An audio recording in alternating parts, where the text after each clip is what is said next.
Hello friends, welcome to HP study lover channel. Himachal Pradesh के इतिहास की लेक्चर सीरीज चल रही है। इससे पहले हमने कांगड़ा डिस्ट्रिक्ट की हिस्ट्री को कवर किया था।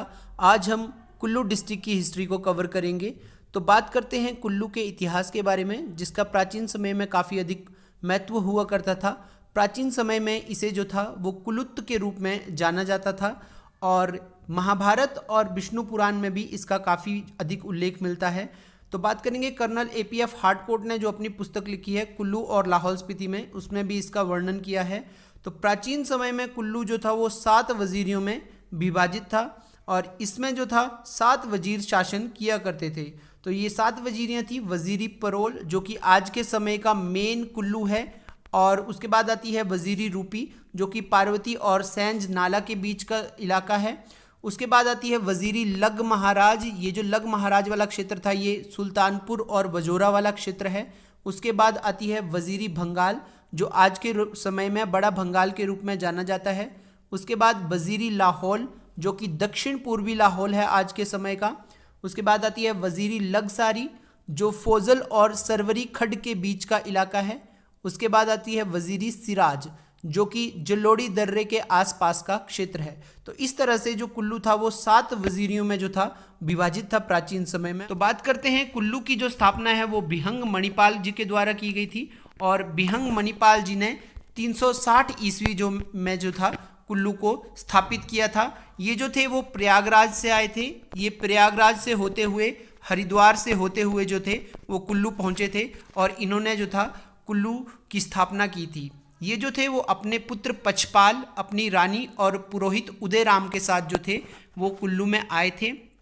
अपने संघर्ष के दौरान इन्होंने जो था वो चपई राम के घर में शरण ली थी जो कि जगत सुख में था, और बाद में जब ये राजा बने तो उन्होंने जगत सुख नास्त को जो था वो अपनी राजधानी के रूप में जो था वो स्थापित किया था। तो ये एग्जाम में काफ़ी क्वेश्चन पूछा जाता है कि जगत सुख जो थी वो किसके द्वारा अपनी राजधानी बनाई गई थी। ये बिहंग मणिपाल जी के द्वारा बनाई गई थी, जिसे नास्त भी कहा जाता था। जगत सुख का दूसरा नाम जो था वो नास्त भी था। इनकी मृत्यु के बाद इनका जो पुत्र है पचपाल वो गद्दी पर बैठा और उन्होंने वहाँ के राणा और ठाकुरों को हराकर साम्राज्य का काफ़ी ज़्यादा जो था वो विस्तार किया था। बिहंग मणिपाल से ही जो थी वो पाल वंश की शुरुआत हुई थी। कुल्लू में 2 वंशों ने शासन किया है, एक था पाल वंश और एक बाद में आएगा सिंह वंश बेसिकली आपका, और बीच का कुछ 50 की साल जो थे वो राणा और ठाकुरों ने भी वहाँ पर रूल किया था। तो ये 2 इंपॉर्टेंट डायनेस्टीज़ को हम कवर करेंगे, पाल और सिंह वंश। आगे चलकर कुल्लू की गद्दी पर राजेंद्र पाल ने शासन किया। राजेंद्र पाल ने अपने शासनकाल के दौरान कोठी बरसाई जो कि नगर और जगतसुख के बीच का इलाका था उसको अपने अधीन कर लिया था। यहाँ पर इन्होंने जो था सूरजचंद जो यहाँ के राजा थे कोठी बरसाई के, इनके साथ युद्ध लड़ा था, लेकिन ये राजेंद्र पाल युद्ध में हार गए थे।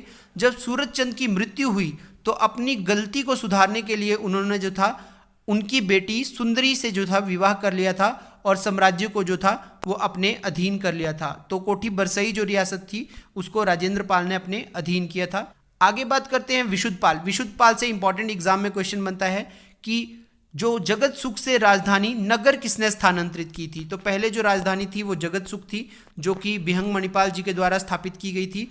वहाँ से जो राजधानी नगर ले गया वो था राजा विशुद्ध पाल। तो इसने नगर के जो राजा थे करमचंद उनको हराया था और अपनी राजधानी जो थी वो नगर में स्थापित की थी, स्थानांतरित की थी। इसके बाद कुल्लू की गद्दी पर रुद्रपाल ने शासन किया, और रुद्रपाल के समय में स्पीति के राजा राजेंद्र सेन ने जो था वो कुल्लू पर हमला किया था और उन्हें सालाना श्रद्धांजलि देने पर जो था मजबूर किया था। तो स्पीति के राजा राजेंद्र सेन ने जो था इस समय कुल्लू को हराया था और सालाना जो श्रद्धांजलि थी उसको देने पर विवश किया था। उसके बाद प्रसिद्ध पाल जो कि रुद्रपाल के पोते थे उन्होंने कुल्लू की गद्दी पर शासन किया, और इन्होंने जो था वो स्पीति के राजा जो कि उस समय चेतमैन थे उनको श्रद्धांजलि देने से मना कर दिया था, और इसी के चलते इन दोनों के बीच में जो था वो युद्ध हुआ था जिसमें प्रसिद्ध पाल की जो थी वो विजय हुई थी। तो प्रसिद्ध पाल जीत गया था और जो सालाना संधि देने का जो करारनामा हुआ था उसको जो था फिर बाद में हटा दिया गया था। उसके बाद कुल्लू की गद्दी पर दत्तेश्वर पाल ने शासन किया। दत्तेश्वर पाल के दौरान में चंबा के जो शासक थे मेरुवर्मन, जिन्हें चंबा का संस्थापक भी कहा जाता है, इन्होंने जो था वो कुल्लू पर आक्रमण किया था और इस युद्ध में जो था वो दत्तेश्वर पाल की जो थी मृत्यु हो गई थी। बाद में उनका बेटा गद्दी पर बैठा, अमरपाल, उसे भी मार दिया गया और उनका जो दूसरा बेटा था शीतलपाल वो साम्राज्य छोड़कर भाग गया था और बुशहर रियासत में उन्होंने जो था वो शरण ली थी। यहाँ से इंपॉर्टेंट क्वेश्चन बनता है कि दत्तेश्वर पाल जो कुल्लू का शासक था उसे चंबा के किस शासक ने हराया था? दैट इज मेरुवर्मन ने हराया था। आगे बात करते हैं जारेश्वर पाल की। तो जारेश्वर पाल के समय में चंबा के जो राजा थे उन पर तिब्बतियों का आक्रमण हुआ और इस स्थिति का लाभ उठाकर जो था जारेश्वर पाल ने अपने साम्राज्य को फिर से हासिल कर लिया था। उसके बाद नारद पाल आए। नारद पाल के समय में चंबा और कुल्लू के बीच में टोटल 12 वर्ष तक जो था वो युद्ध चला और बाद में इस युद्ध को जो था वो शांति संधि के साथ जो था वो खत्म किया गया था और इस शांति संधि का जश्न मनाने के लिए कुल्लू ने चंबा के लोगों को आमंत्रित किया। उसके बाद भूपपाल जो थे वो कुल्लू की गद्दी पर बैठे। वो सुकेत राज्य के संस्थापक वीरसेन के समकालीन थे और वीरसेन ने कुल्लू पर आक्रमण किया था और भूपपाल को बंदी बना लिया था और उन्हें भी सालाना श्रद्धांजलि देने पर जो था वो विवश किया गया था। तो आपको इंपॉर्टेंट याद रखना, यहाँ से क्वेश्चन बनता है कि वीरसेन जो कि सुकेत राज्य के संस्थापक थे उनके समय में कुल्लू का राजा कौन था? तो वो थे भूपपाल। के बाद हस्तपाल जो थे वो कुल्लू की गद्दी पर बैठे। ये भूपपाल के पुत्र थे और इन्होंने जो था वो राजा विक्रमसेन के साथ जो था वो ज्यूरी में युद्ध लड़ा था जिसमें इनकी जो थी मृत्यु हो गई थी। ये जो विक्रमसेन थे ये राजा वीरसेन के जो थे वो पोते थे और हुआ यूं था, विक्रमसेन जब सुकेत की गद्दी पर बैठे थे तो वो हरिद्वार गए थे एक तीर्थ यात्रा पर।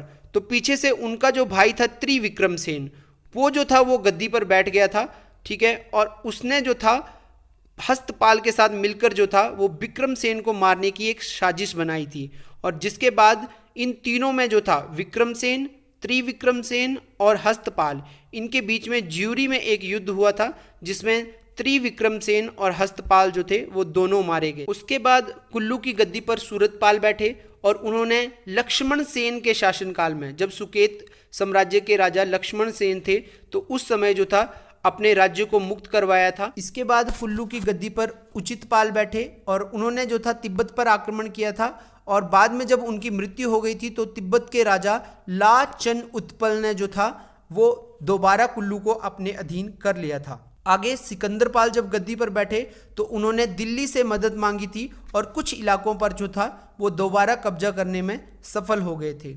उसके बाद जब नंदपाल गद्दी पर बैठे कुल्लू की तो उनके समय में कुल्लू जो था वो कांगड़ा का एक सहायक राज्य बन गया था।